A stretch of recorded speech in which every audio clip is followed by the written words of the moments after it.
But what I would like to say, and I mean this with the sincerest of love, is that whilst James isn't cosplaying today, I'm very pleased that Jason has come as the keeper of Talkin. What are you saying to me now? Is that the keeper of Talkin? Oh! Sorry, I just saw wizened old man in the chair, and I thought keeper of Talkin. We are betrayed. And now I know which is going to be on the pre-credits.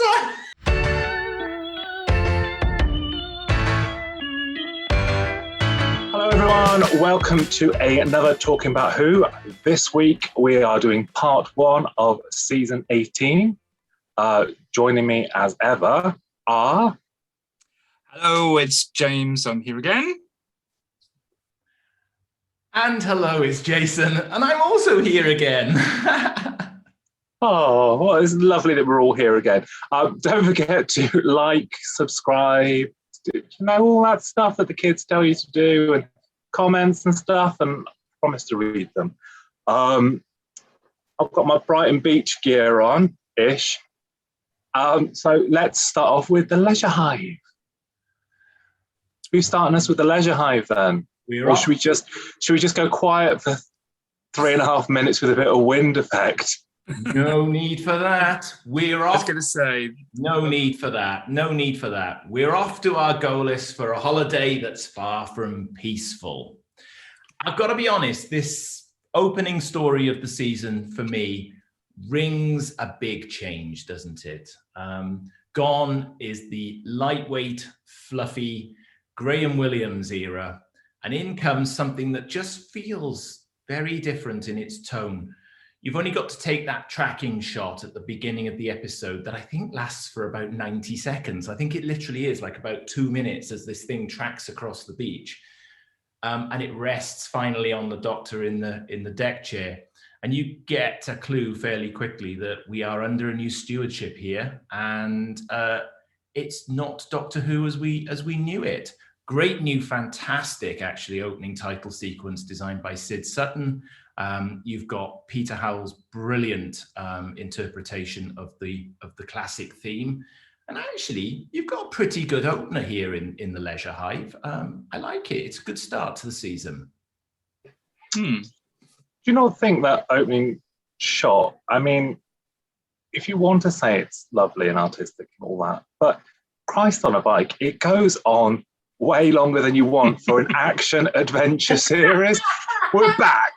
It's the new season. It's a very slow pan along a lot of very dreary looking beach huts. It's a beach hut. There's a couple of deck chairs, then another beach hut, and then you keep going and keep going. Now, what I will say is it's a brand new TARDIS prop as well. So as well as all the other new stuff, it's a brand new TARDIS prop, and it's the one that they now use until the end of the 1989. So the end of Sylvester McCoy. This is the new TARDIS prop. And the costume has slightly changed as well. So we've got the burgundy scarf as well with Tom and the question mark lapels. And some of those changes weren't that popular amongst cast and crew. No, I think June didn't like. John wanted the things on. She always felt it was something she would not have put on there. It's a nice look for Tom, and it's a nice look for Lala, because nautical can be very flattering for some people. Captain Pugwash is going to come dancing behind you now in a minute. God, you're too far away, aren't you?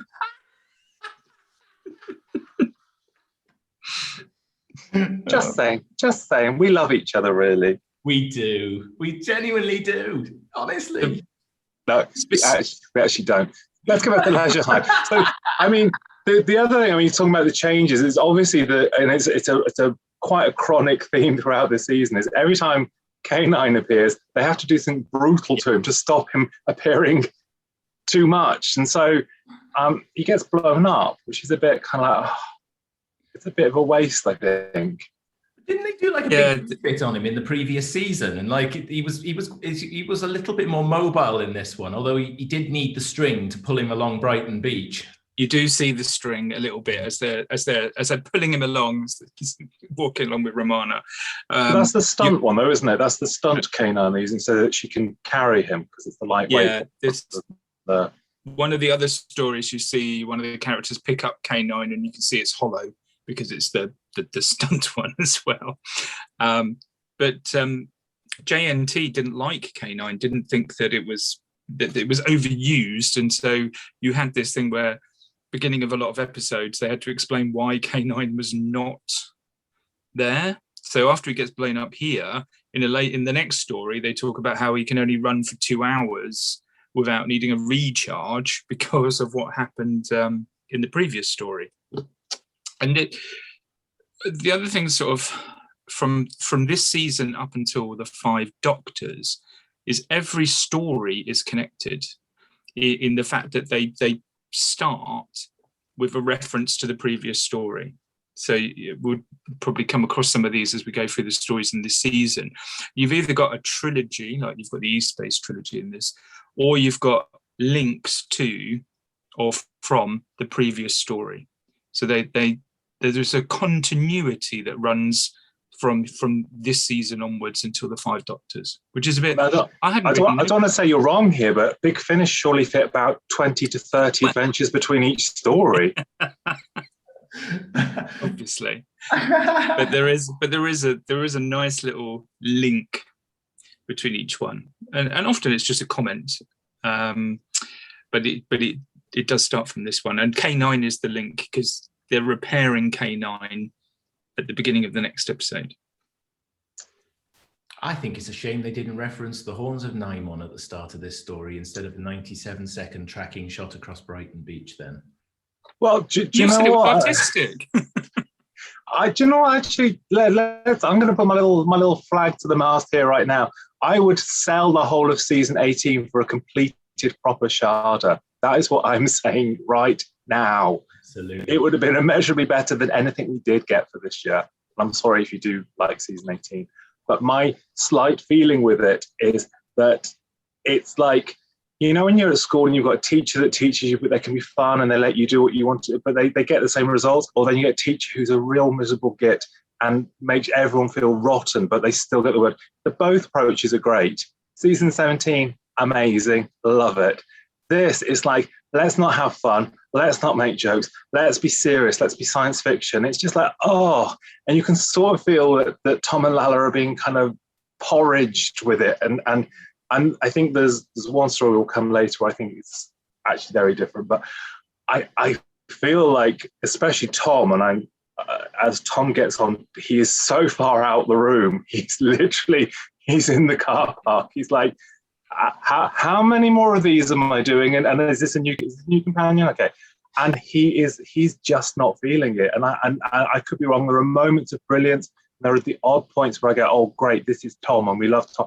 But for the majority of this, I felt that he was just like, oh, I'm done with this. I don't like the direction and I'm going anywhere. What's the point?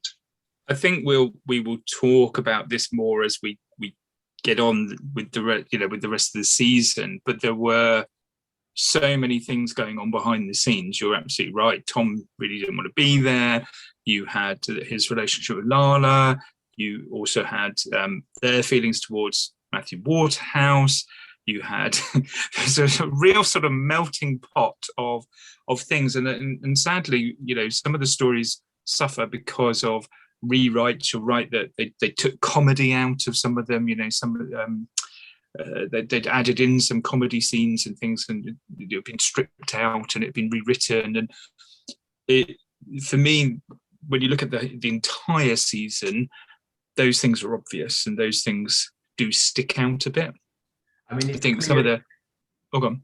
I was going to say it's clear actually that JNT he was a bit of a stickler from what I've read over the last couple of weeks we've been prepping towards this, but he certainly had a vision of what he was looking for, and I don't think there was really any script writer in this season that got away without some kind of issue or some kind of rewrite or some kind of not getting on with him or having some kind of a disagreement. And it's strangely, I believe, no different in David Fisher's script. it's left wanting in areas. And he himself is quoted as saying, John just didn't get some of what he was trying to achieve in the script for this particular story. I mean, the story itself is actually quite good, and I like the story.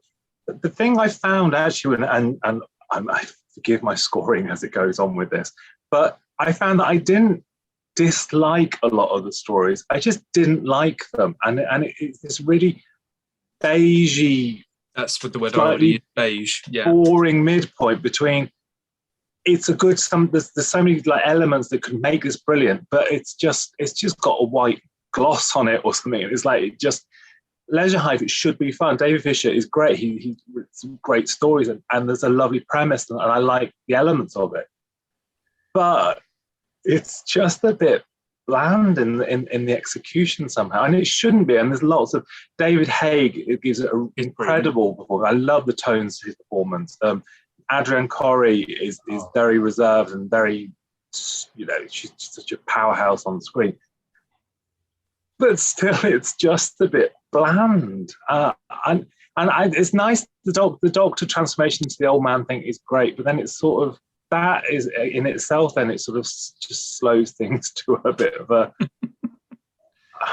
And you get the hundreds of doctors when he's the recreation room is actually the recreation room, and then you get hundreds of doctors running around with the mask on. It's an interesting concept, and something Doctor Who does again later on in this idea of cellular regeneration, trying to de-age, characters. We see that in the more modern series. There's a whole episode around that. And you're right, it's a concept that could be fun, but it's just, I honestly can't put my finger on it as to what could make it better. But you watch it and you go, okay, it's a Doctor Who story. XYZ happens. But was I really entertained, to want to jump up and watch it again? No, they're almost trying a little bit too hard in this one, I think. Lovett Bickford's obviously got a certain way he wants to direct this. So he's cameras are low down, he's close up, he's trying to do things almost like it's single shot camera, not multi-camera. And he's trying to sort of follow people down corridors, and he's trying to be ambitious. They're also over trying with the amount of Quantel use in this story. So Quantel, it was a fantastic thing at the BBC back in 1980. You could probably buy a £17 laptop right now that would do what Quantel did back in the 80s. But in all honesty, they overused the effects throughout this. Therefore, it just looks very, very forced. And I don't think it's Lovett Bickford's fault. I think he was just trying to push a little bit. It's the first story of the season. It was an opportunity for him to shine and hopefully get some more Doctor Who's out at the back of it. It just misses the mark somewhere, and I can't quite work out why. Because you're right, some really good guest stars in this one. I think at this stage, Tom and Lala are working really well together. Obviously, they've had to tone the character of the Doctor right back. Tom's obviously been told he's got to behave himself this season. And maybe that's what we're missing after having had some of that zaniness of sort of the previous couple of seasons, where Tom is basically running the show. And he's just loving life, and he's totally out of control. And I think that bit's missing. And I think, again, when you haven't got the Doctor quite as manic as that, as we'd gotten used to, some say this was a great interpretation of it, as they've sort of quietened him down as he leads towards the end. But I don't know. This is missing on just a couple of different levels for me, this story. I mean, there are some good, the scene where the guy is pulled apart, where they're showing how the machine works, and the guy's pulled apart.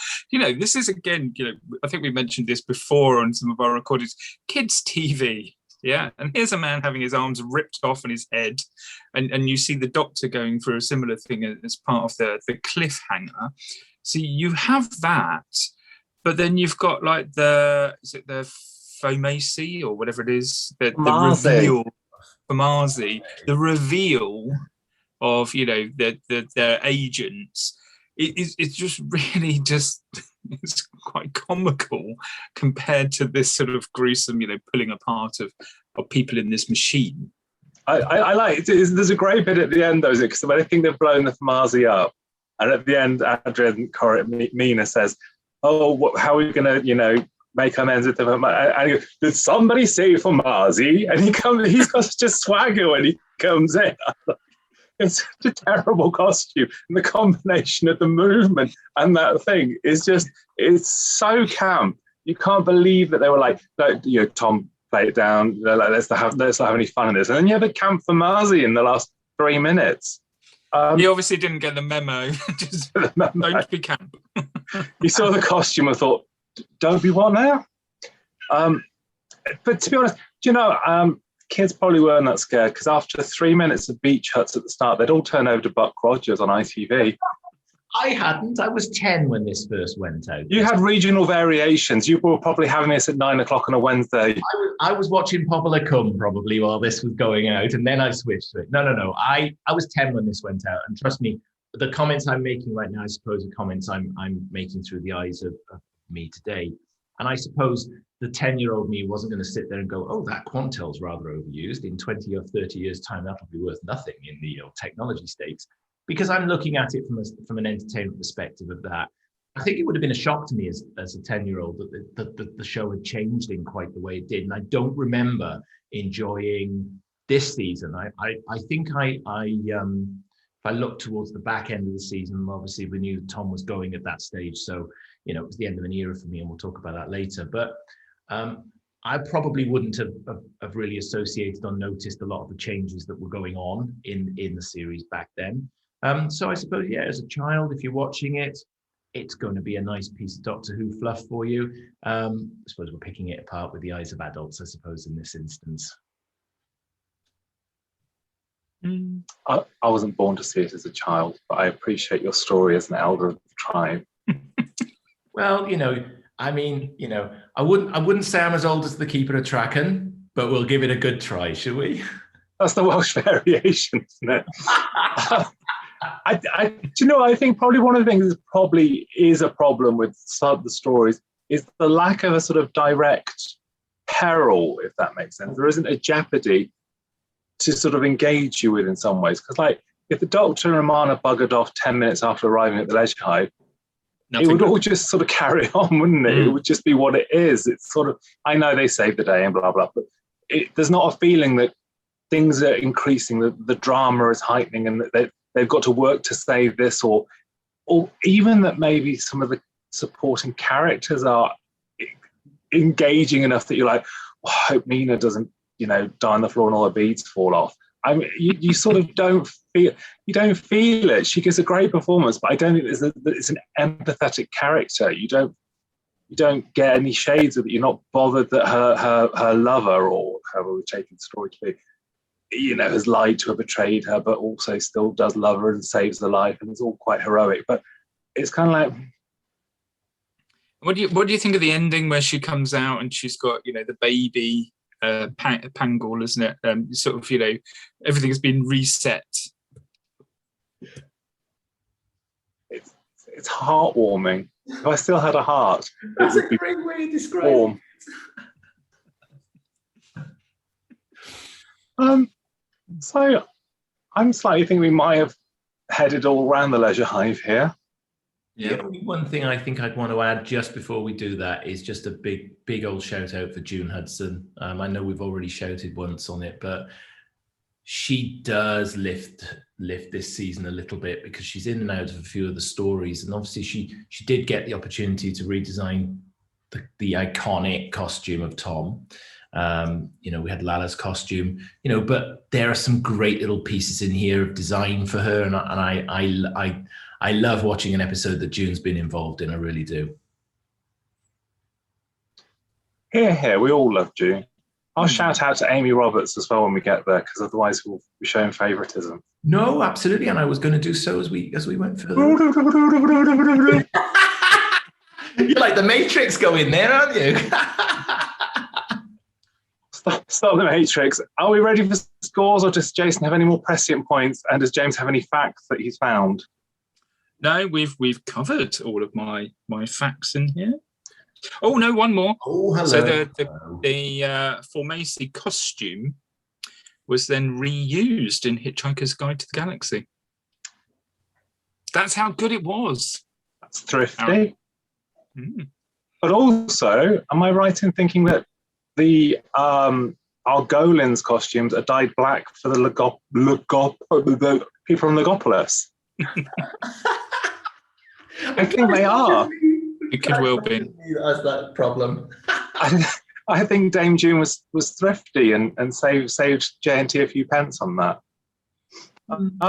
Although obviously buggered up future sales at auctions because, it's the same costume twice. Anyway, so let's go scoring on the Leisure Hive. Jason's got his beach ball there, I can see. I have. He's playing with something.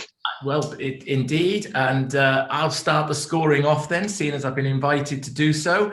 Okay, so start of the season. I think it's a valiant attempt. I think it lets itself down in a few places, but there are some good redeeming features in this story. And actually, unlike you two, I actually didn't mind that tracking shot at the beginning of the episode. I thought it led us in nicely. So for me, it's a very average 6 out of 10 for the Leisure Hive. 6 out of 10. James, are you going higher or lower? I feel like I should now cut away to a shot of Brighton Beach and just, slowly reveal my score. Don't. Jason will love it. It's like, what, a 3-minute scene where I can go and get a bottle of wine and not miss any action. A couple of beach huts. And then, it slowly phases into a score of 6.5. Oh. See, I knew we'd start on the decimals. Yeah. I think he got an extra 0.5 because it is Tom's last season. And I felt slightly sorry for K9 being blown up. There is a great video. I can't remember who did it on Twitter, but there is a great video of the K9 and Company theme tune, but with Lala shouting K9 every time that's in the music. So look out for that, kids. You know what? I'm the Simon Cowell of this setup, and I don't mind that. I don't dislike the Leisure Hive. I don't love the Leisure Hive. No. If it passed me in the street, I'd wave. So I'm giving Doctor Who and the Leisure Hive 5, which cuts my stony heart in two because I love Tom and Lala, but they're working with some pretty poor material there. But will the same be said? Our next story, where we go to Doctor Who and the Last Zolfa Furin, is Meglos. Oh, no, nobody is jumping in on this one, are they? No, go on. I will start. I was waiting. We have a little pause for the caption. Pause for the caption. Yeah, no, pause for the caption. That's what I was doing. That's what you were doing. You were pausing for the caption. Well, not pause, like pause. Pause.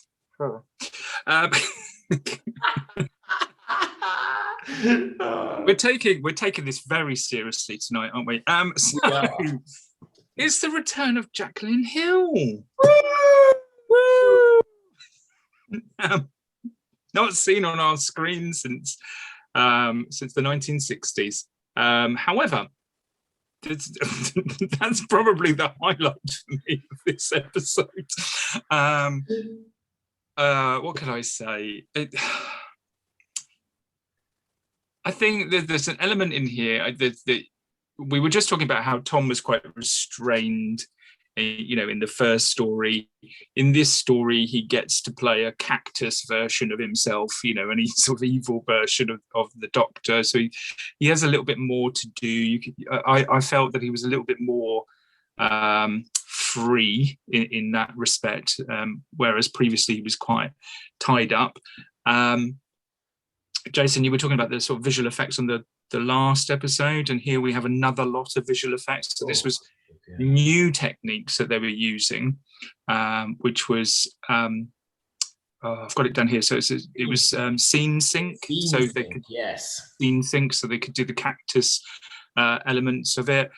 So they were trying to push the boundaries of visual effects, the overall look of the show. But the problem was that was causing a lot of overspending, a lot of overrunning. We've talked already about some of the rewrites that were taking place. And again, you've got a story that's not too bad when you look at the bare bones of it. But it again, for me, it doesn't quite all knit together properly. It looked like it needed a little bit more money and a little bit more time to iron a few things out. Whereas you get the feeling it was kind of like we were right up against it and we just filmed shots and that was it. Essentially, though, James, what Meglos boils down to is a giant cactus in space. And somebody probably dashed down to the BBC foyer there at Wood Lane, and they got the most mankiest looking cactus they could possibly find for the introductory scene of Meglos in that first part. I mean, I do agree, that it all gets a bit spiky for the Doctor a little bit later on, and actually that makeup is really good. But sweet Jesus, couldn't they possibly have tried to have come up with something just a little bit more imaginative than a potted cactus plant for the alien at the start of this? Coming back to the scene sync stuff, I mean, CSO by this stage was getting quite tired and a bit worn around the edges for me. And yes, they were trying to break the boundaries, and the scene syncing was around trying to get sort of that bit more movement and all sorts of things going on and making it look a little bit more lifelike. In fact, I think it made the CSO look worse. Standard CSO I can put up with, but this was CSO on an all new level. It was like CSO on steroids. And I know they were trying to break boundaries, but it felt like they were spending the money in the wrong place. I think I would rather have had slightly better props or sets or, a better cactus than I would have spent the money on something like the scene sync. It isn't a particularly brilliant story, this one. Jacqueline Hill being in it does help to raise the standard somewhat. Bill Fraser, I think he's great actually as General Gruger. You've got Frederick Treves sitting in there as Brodadak. Actually, Brodadak is an anagram of bad actor. And that's something that Frederick wasn't in this story. So I'm going to pull a stat out there just to pull a little ticket off our James there. But yeah, I don't know. This one doesn't get going for me particularly at all. While we're on the stat run, the cacti version of Tom Baker made Tom the first person to have 2 concurrent waxworks at Madame Tussauds.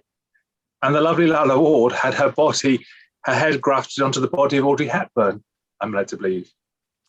You two are determined to steal my stats now, aren't you?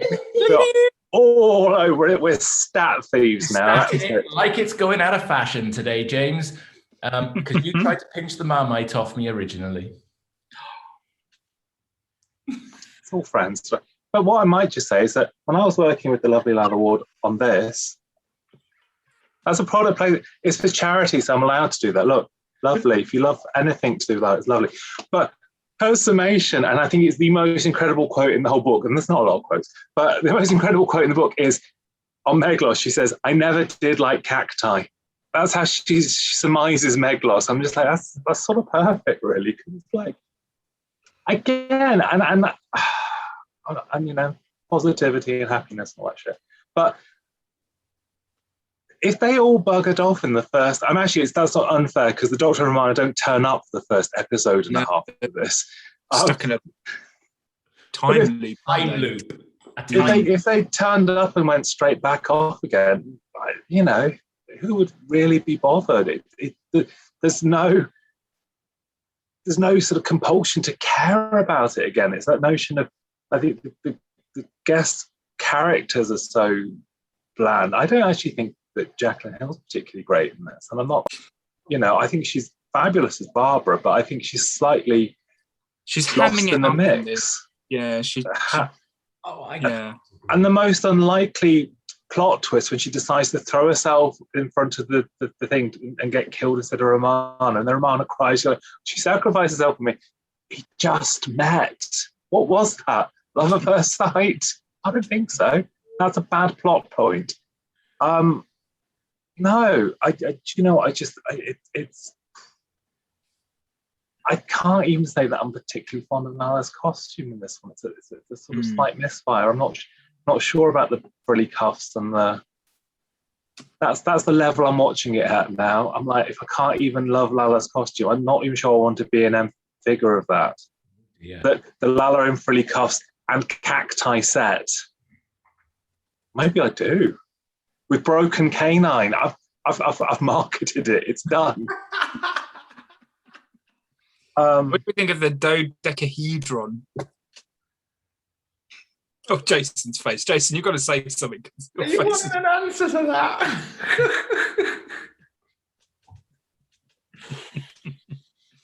It's just all as a story so blah and strange and you can get the sense of things that have been re-edited and regurgitated that then make less sense as they've gone on, and the notion of them, what the cactus wanting an earth person to model himself, and oh dear. I think this story also matches Tom's mood, I think, as well. He's really subdued, and he really isn't firing on all cylinders in this one. Actually, I'm not sure I totally agree with your thoughts on Jacqueline Hill, because I think I do like her as an actress, so I'm seeing her on screen. I kind of like that bit. Interestingly, with that, this was a plan from JNT to bring back old companions. And stop the Matrix, Jason Clifford. That is a fact that I gave you on the last video where we watched The Visitation. I'm allowed to bring stories back to new videos. You know, maybe the persons watching this video haven't seen that one, but this was Jason Clifford. I am shocked and appalled. But no, just to finish my story, just in case you haven't seen the previous, Paul told me this apparently some time back, that this was a ploy by JNT to cast previous companions or companion actors in roles within this particular era of his show. What was the other actor that they were considering employing? Do you know? Is this memory loss, or are you testing me? I'm testing you on your story. Michael Cray's in Doctor Who and The Visitation. That's correct. You're absolutely right. Woo. I know, it was my story. I told you. You have regurgitated it back at me. We've got to the point where we've done so many of these. We've forgotten what we're saying. I think our comments are more actually entertaining on this particular video than the Meglos, actually. And also, I mean, again, it's quite noticeable. There's quite a few stories where they haven't hit the length on the episode, so they're either very short. You get an incredible amount of cliffhanger sort of reprisal, which is by the by. If it was great, it wouldn't matter. But I defy anyone to say Meglos is their favourite story. I do not think there is a Doctor Who fan in the world. Someone's it's not Marmite, Jason. I don't know whether I can put the Marmite up here. Can I or not? No. Okay. No. I'll put it away again. No. Put it away. I put it away. Can I just say, in its defence, the time loop is mercifully short. It's not like, the Armageddon factor where we're like, fire, for about 3 hours. It is mercifully short, but it has been done before. This script needs... That's a nice thing I can say. It is. I think this script needed a little bit of comedy in this. It needed a bit of comic relief or a little bit of something. And I know that, John Flanagan and Andrew McCulloch's script, I think it had the comedy in there. I think it was stripped out a little bit. I think this was another one of these rewrite situations. But the thing is played a little bit too straight. I mean, like I said, when you start the story off with the cactus borrowed from the reception at the BBC, you want to play this one with just a little bit of humor, I feel. Play with it, not against it. I think Bill Fraser's playing it with the comedy there, isn't he? I think that's all slightly oddly pitched against everyone else. Very Bill Fraser. I don't disagree about being lovely to see Jacqueline Hill back on the screen. I just wouldn't say it was an incredible standout performance for me. And maybe that's because it must have been a bit strange in some ways coming back. She said it was a completely different show to the one she'd worked on, originally, which it would be. I don't know. Again, whereas I think Leisure Hive, there are some very solid performances lost in a slightly bland story. This doesn't sort of fire on any. There are slightly bland performances lost in a slightly bland story. Yeah, and then I mean, yeah, I'm struggling to think of nice things to say about this. And I'm a very happy, positive person, so it's unlikely that would be a situation that would arise. We can't. The last little thing I would say is that the link to the next story is that Romana gets a recall notice back to Gallifrey. So that's I was saying about these links in between the stories, because the beginning of the next story, that's what she's trying to avoid. But she's done a key to time business, and she's actually originally there was a whole story of her going back to Gallifrey later on in the season, but that was again cut, rewritten. There we go. I'm sure Big Finish have covered it in their many Gallifrey series as to what could have possibly happened. I'm sure they have. So, Jason, have you any last minute points? Because you always have a last minute point when I'm about to round up. No, actually, I don't have a last minute point in this particular story.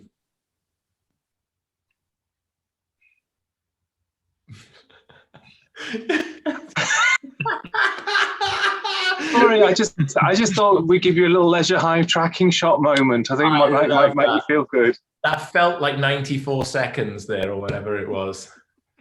And James is snoring now because you're about to do your scores, so it all ties up. Okay, so I'm struggling here. Let's hit the scores on the Meglos then. Shall I go first? Yeah. Let me set the benchmark then. So I scored Meglos 4. Jason Clifford. You didn't even build up to that. I mean, it was just like 4. Oh no, I don't waffle. Just straight in with it. I think you've got to build up to these things. You know, there's got to be some rationale behind these scores. I always think, which is why I like to give a very detailed and very thorough resume of my thinking of the episode during my build up to the scores. What you can't see off screen right now is that P-Bal's reading a magazine. James has gone off to the toilet, and basically nobody's listening to me while I actually go through this. James, do you want to just say something quickly while I'm doing my scores? No, he takes the hat off that he's got. You've got to see this. I wish we could show what goes on while I'm doing my scores. In the meantime, Meglos, with the fabulous BBC cactus and some pretty awful scene sync, whilst it's got a reasonable story in there somewhere, not a favourite of mine this season, and I'm afraid I can't lift my score any higher than 3 for Meglos. Oh, yes, Ooh. 3. Indeed, 3. Right. I hate agreeing with Jason. It's just not my DNA. I'm the same with Meglos here, and I'm only giving it 3. Wow. Which means Meglos gets Meglos gets 10. It gets a 10, but sort of cumulatively. that's sort of positive. Meglos got a 10. You're very generous on that one, James, I feel. What, with my 4? Yes. 1 point more. Wild. He's wild, that guy. He's all over it, isn't he? He's obviously in a very generous mood. No, don't be prickly with me. Oh, I see what you did there. I see what you did. Right. Well, someone needs to tell Dexeter that we're going full circle. Woo. Yeah. So, full circle, guys. We are now in E-space, as opposed to the Ghosts of N space. We are indeed in E-space. We've fallen through a CVE in the TARDIS, and we're in E-space, heading straight into trouble with some Marshmen. Oh, and Adric's arrived. We've got to that point in the season where we have a new addition to the TARDIS crew in the form of Adric. And Adric actually... Sorry, Jason, what's the name of the new companion? I don't think you've said it enough. Adric. So, written originally in a bit of a sort of an artful dodger type character, actually. Do you know what? This is one of the bright points of the season for me. I like Full Circle. It's a great Doctor Who story. It's one of those that's got a good start, good middle, good ending. Straightforward, nothing overly complicated here in this one. I think that, for me, Peter Grimway's direction's on point throughout. Nice mix of location, nice mix of studio in there. We're not reliant on all the effects in this story to try and get a story. And therefore, I think this one is one of the highlights of the season.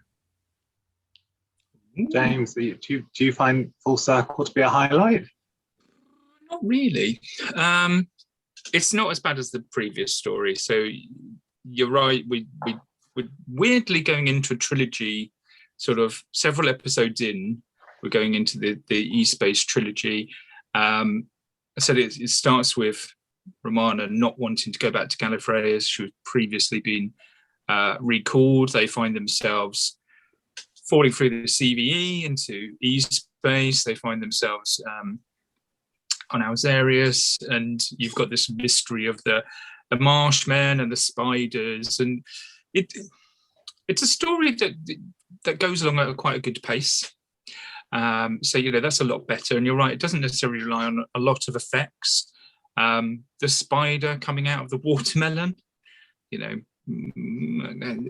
does look a little bit rapey, but there's a mystery. There's a sort of, all through the episode, you're sort of kind of thinking about what's going on, and there's the puzzle pieces come to light as they start looking at the DNA of the spiders and the Marshmen and things like that.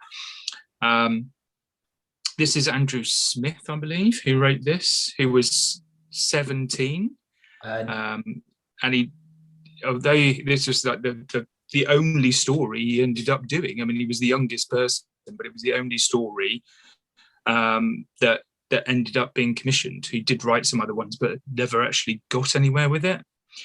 And I don't know whether that the youth of the writer actually reflects in the story. There's quite a lot of young people in it. You've got Adric, his brother, his friends, etc.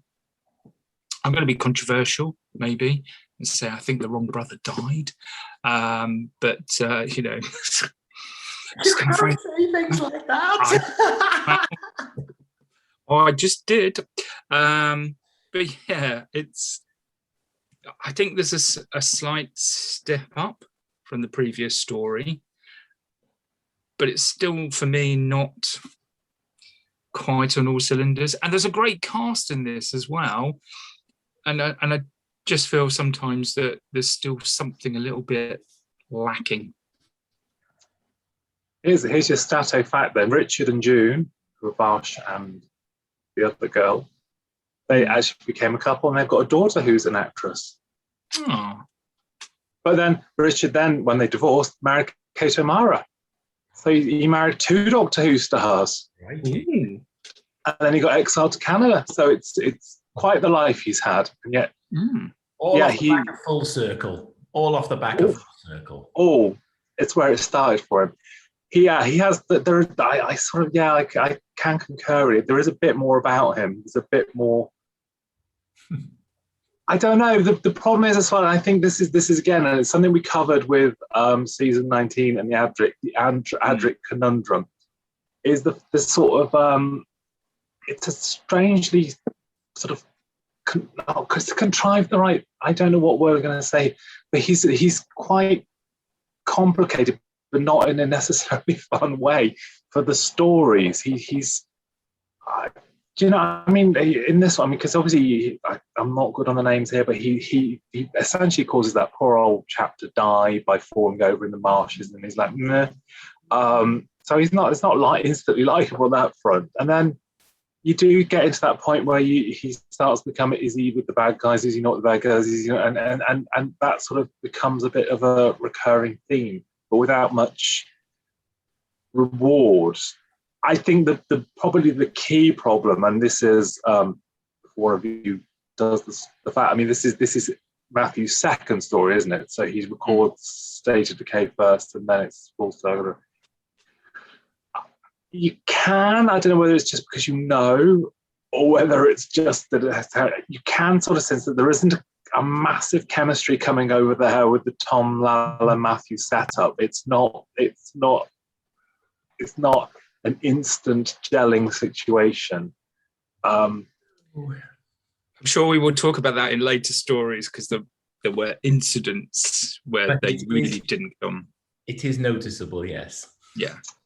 And so I don't know whether that makes things a bit more stilted and a bit more awkward. And I suppose, again, there is that thing, isn't there? I think if you watch the Tom Baker years, as I've watched many times, where Tom's watching these stories back and he can't really remember this sort of run.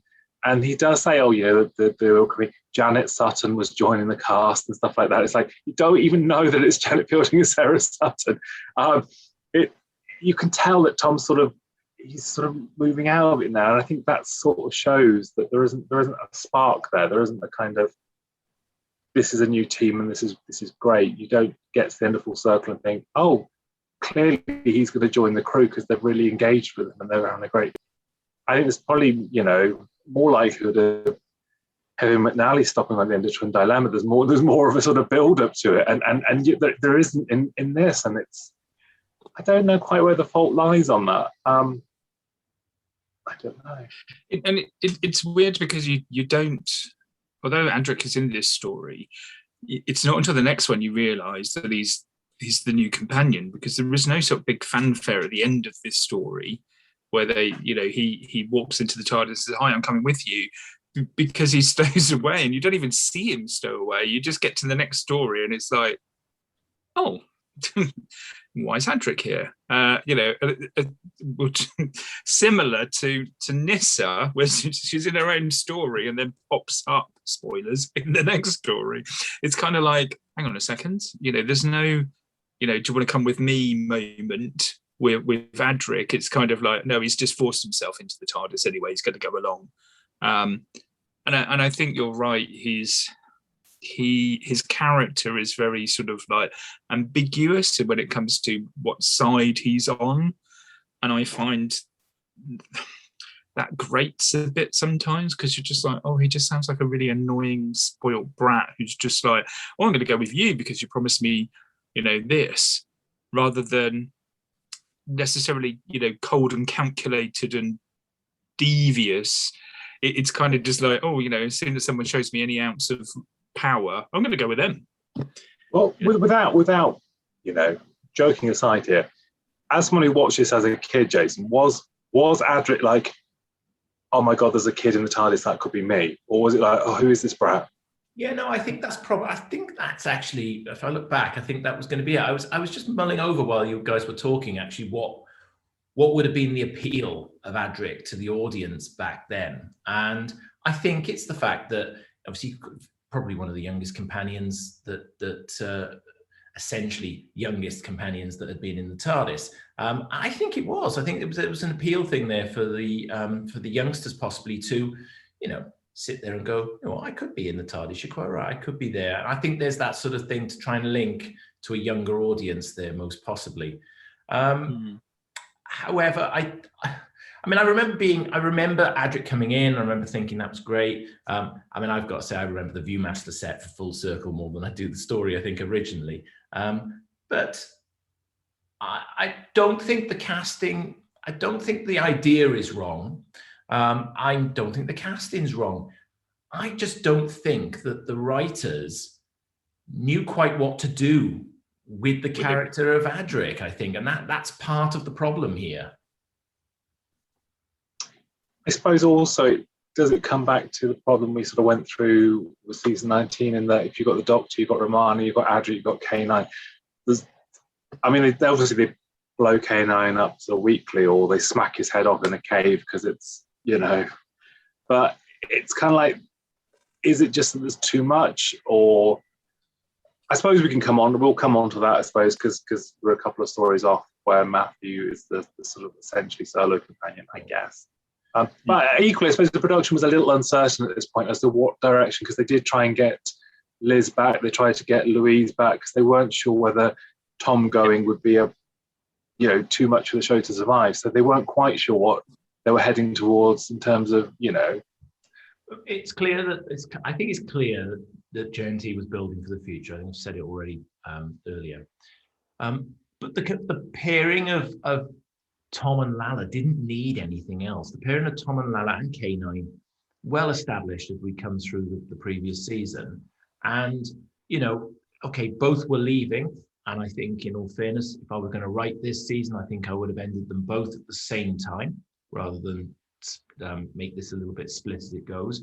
And I possibly would have thought about bringing a new team in to come into season 19. And we didn't talk about this in that one. I didn't think about it in that way. But I personally think that trying to shoehorn the new companion to come along and start that sort of journey, because if you think about it, the next, after this story, you get Adric, then you're not that much further along, but then before you get Nissa, and again, you get Tegan then coming in the last story. And it's very quick succession of a building of a new TARDIS team as you come through the season. And I don't think it needed to start this early. If they wanted to bring a team in, bring them in later on. But to take that pairing of Tom and Lala and try and change that dynamic, I don't think it worked. But don't you think that dynamic was already changing because of the things that were going on behind the scenes? Because I know we'll probably mention this in future stories, because there was, the relationship that was going on, and there were times when they were not talking to each other, etc. But I don't think at any point, and I was conscious of that through this rewatch. And yes, okay, there are one or two scenes where perhaps it's not quite gelling. But actually, I don't think they let that get in the way necessarily of the performances as I've sat and I've watched it. So, maybe I'm looking at it in a different way to you guys. But I think that you can see when they're in a great place and there's a bouncy, springy energy going on screen. Actually, when they were in the bad place, I don't know that it was coming across. I don't see that sort of massive rise and fall through the performances. And how they work together on screen during the stories that they were on screen in. No, because equally they got together quite early in their Doctor Who association. I won't do the Marytown tales; it's not appropriate. So I think it's not like you say, the first three stories they hadn't kissed. I just don't think that there's I sort of agree with Jason. I think you can see the days where they're obviously quite happy to be bouncing off each other. And there are a couple of scenes. I think the Brighton Beach scene and the first one, you can sort of see there's a bit of something that's not quite, that's what he's doing there. I'm sleep thing. Not, there's moments where I sort of get that. But I don't think if you didn't know, I don't think you would necessarily be thinking, oh crikey. I had an argument over the cornflakes this morning. I don't think it would necessarily show in the same way any other Doctor Who relationships that we dare not speak of would show or not show. Moving on. Indeed. Go full circle. Do we like the Marshmen design? They look great on location and they look awful in the studio. A suit, isn't there? Back suit and untucked head in the studio, isn't there? Yes. When they come out of the marsh and through the gas and stuff, that's all right. But yeah, later on when they're on the ship, less so. And you've got very unforgiving lighting in this story as well. So again, I've talked about Genesis and the lighting in that story. You can get away with some of the things not looking brilliant if you've got low lighting. But there's some of that studio lighting in the ship scenes particularly is very, very harsh and bright. And therefore you're going to show up lots of the imperfections, I think, unfortunately, in the costumes at that point. But when they're coming out of the marsh, I agree. I think they do look very menacing in the initial stages, but that gets lost somewhat in the latter part of the story for me. And unfortunately, one of the costumes allegedly had a very nasty accident because Andrew Smith, on the first day of filming, threw up on one of them. There we go. Wow. Stato is on form, isn't he? Well, I've got to get some stats in that you haven't already said. To do more research now. That's it now. You're going to have the full Andrew Pixley book with you now, aren't you? Yeah, again, I mean, there's Alan Rowe, George Baker. I mean, there's some great names in there, but I not very well used. Not well, exactly. Not well used. And I think this is much like the Leisure Hive to me. I like a lot of the principles. I like a lot of the ideas in it, and the notion that they aren't star travelers, that they've just evolved around, and that's all very clever. And I like a lot of that, the morality, and I like a lot of it. And yet, still, there's something to me that's a bit kind of like, do you know what? Am I bothered? Am I not? And it's so I don't like. I'd rather really dislike something because it's so terrible I don't like it, or love it because I love it. If it leaves me somewhere in the middle, I don't know if that's a bit more dangerous somehow, because it's... No, I like something that's so bad you can't not but like it. It's like being the United Kingdom at Eurovision. We're neither that bad that people think it's awful or that great that they want to see it again. We're just somewhere in the middle. We're still in beige territory.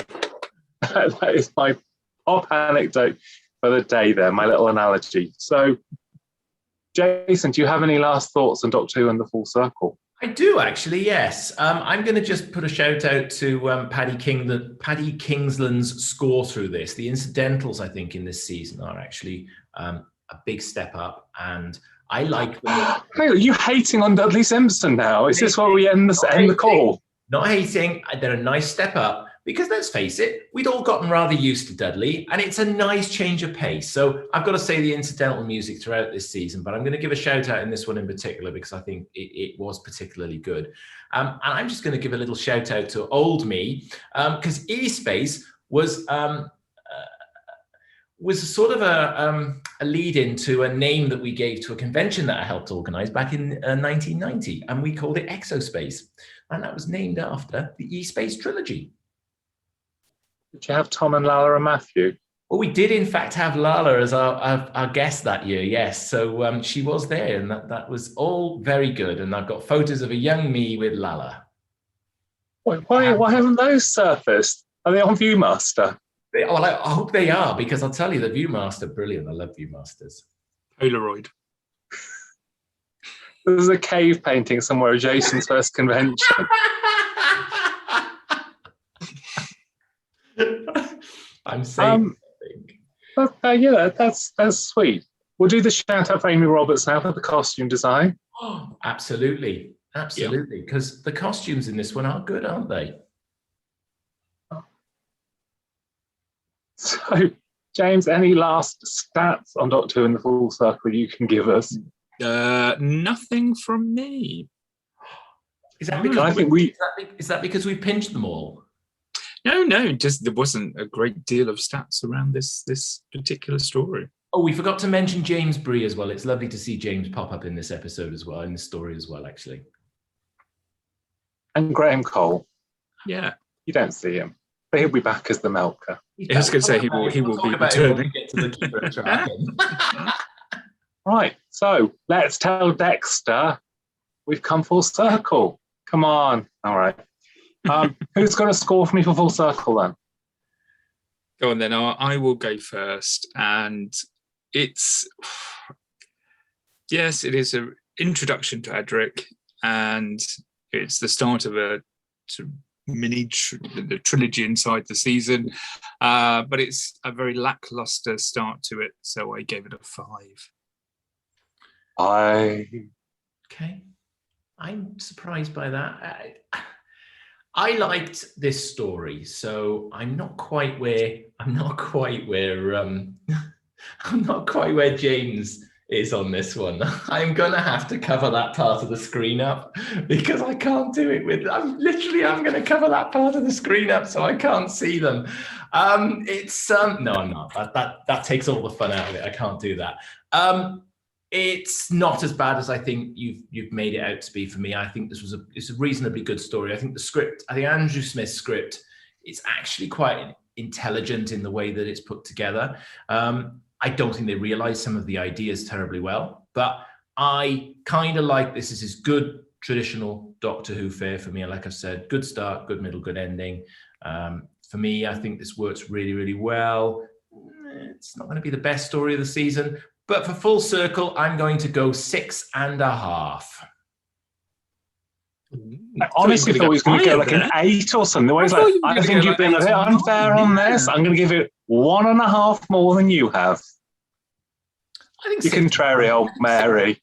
6.5 is a very generous score for this story. You called me out for 1 point more for the last story. I say put the hat back on. I do. That's the way to do it. Yeah, I agree. I think it's a very intelligent story. I think there's a lot of themes in it. I think that work well. And but for me, it's slightly back at the Leisure Hive point of being. So just like the Leisure Hive, I give it full circle 5, which gives it a score of 16.5. So we now fly on to Doctor Who and the Wasting. It's State of Decay. Has anyone else ever seen such a State of Decay? That's a quote from it. It is a quote from They do quote it. Yeah. I will start on this because this is a story that I've had to watch. I've watched twice now in the last 2 weeks. So once when in preparation for this, and then once with some friends, we were watching it. And I have to say, my score has changed and my appreciation of this episode has changed, having watched it with a group of people.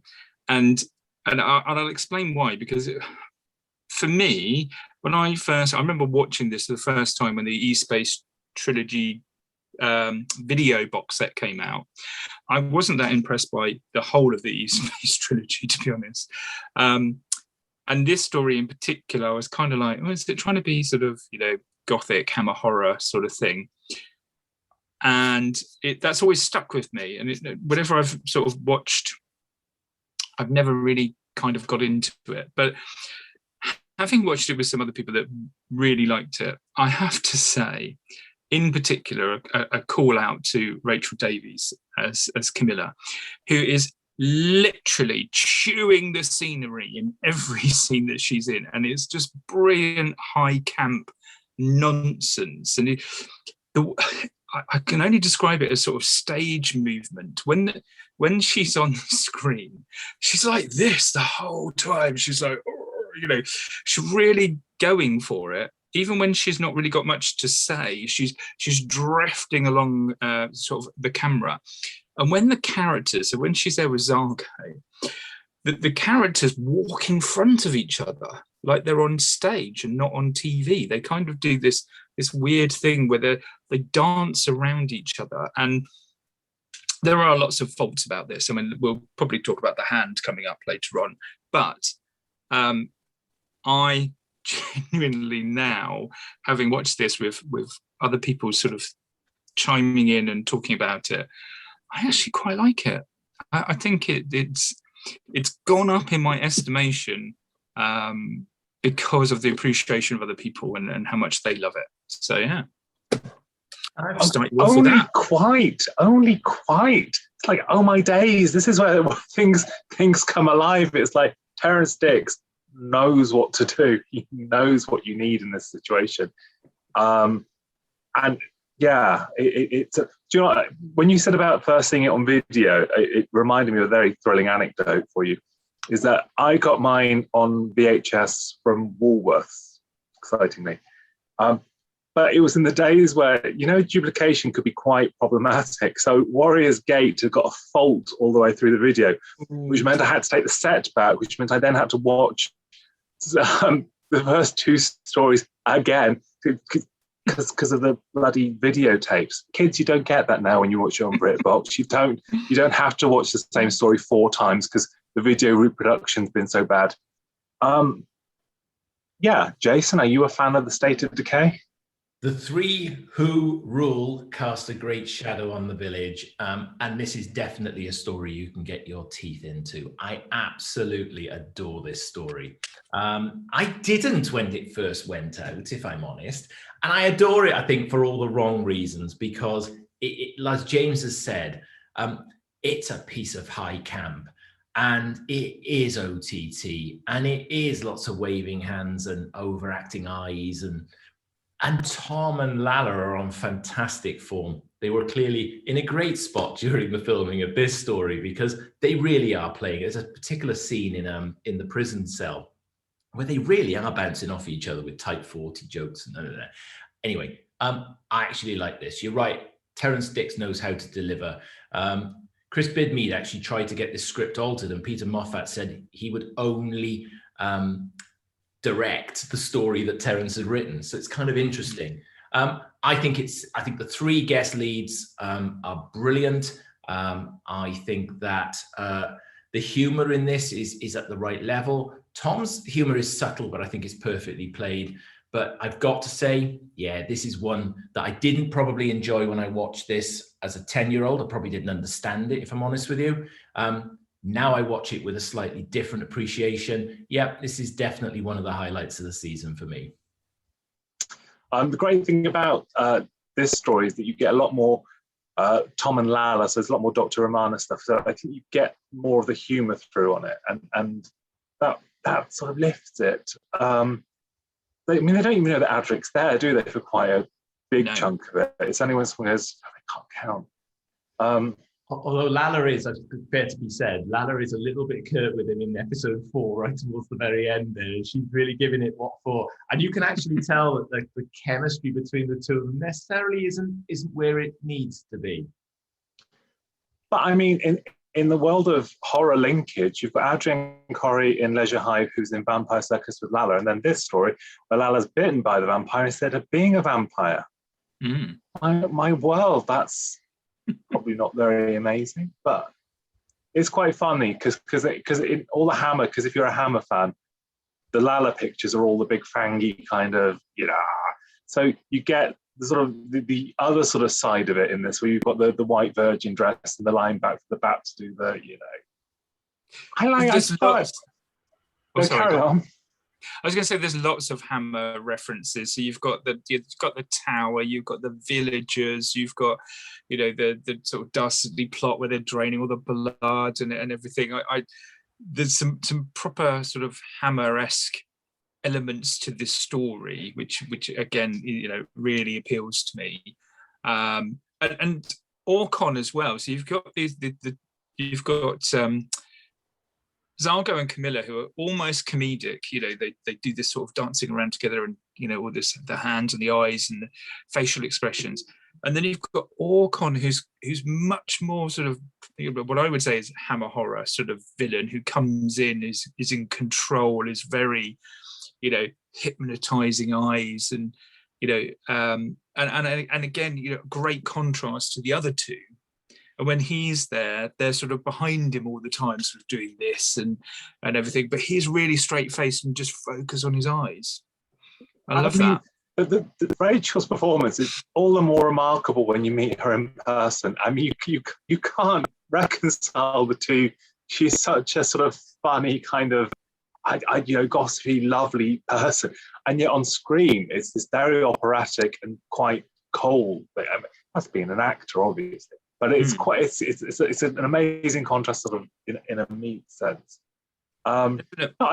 Doctor Who Hammer thing though, it's a rich picking for it, and it obviously it worked.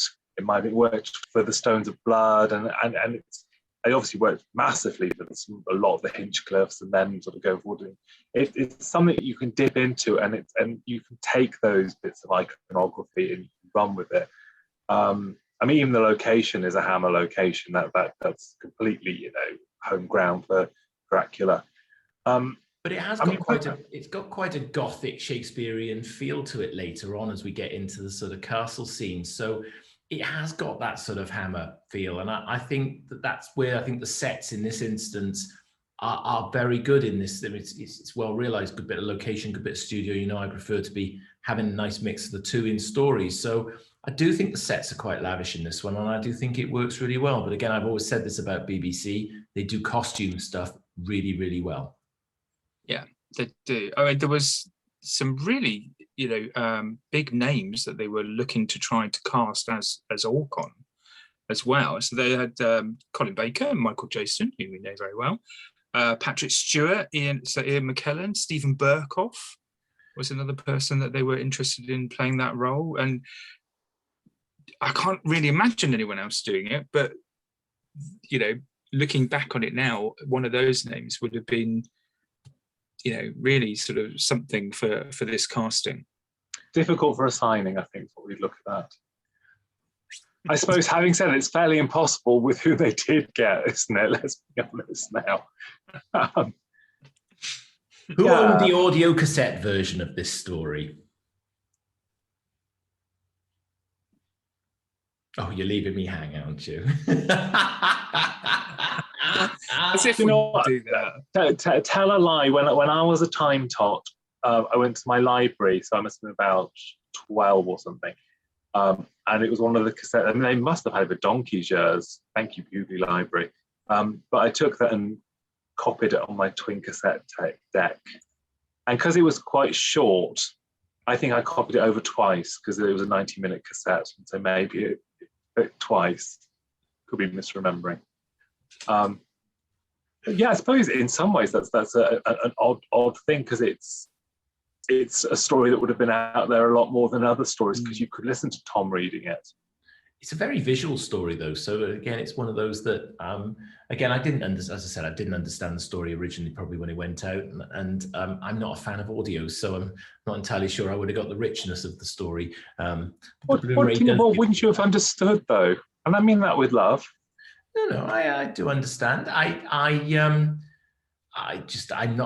not been a big fan of horror and vampires, and for many years, and I probably just this story is a little bit probably would have just been a little bit above the 10-year-old me at the time, I feel. So I want to share my thing that really cemented this for me was on the Blu-ray. So those of you that have got that, if you watch the outtakes, you know where the Great One's hand comes up towards the end. There's a great outtake where they've got different shots of this hand pushing its way up. And there's an outtake where a lady's hand comes in and sort of brushes the dust off it.